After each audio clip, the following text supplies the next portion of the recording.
চ্যাপা শুটকি ভর্তা করব। তো এখানে এই যে 6টা চ্যাপা নিয়ে নিয়েছি, মূলত এটা পুঁটি মাছ।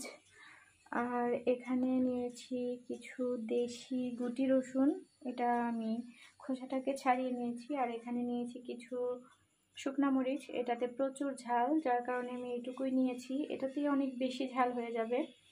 আপনারা চাইলে একটু কম ঝালালা মরিচ নিতে পারেন, এটাতে বেশি মরিচ নিতে পারবেন আর কালারটা অনেক সুন্দর আসবে।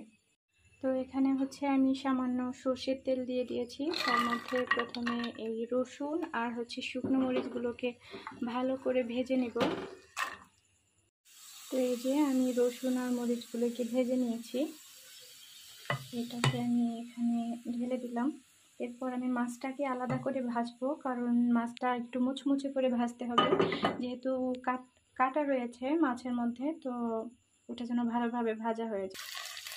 মাছটাকে এমনভাবে ভাজতে হবে যেন কাটা সহ মুচমুচে হয়ে যায়, বাটা দিলে যেন কাটা সহ একদম পুরা মিহি হয়ে যায় আর কি, তাহলে ওটার গলায় আটকে যাওয়ার সম্ভাবনা থাকবে না।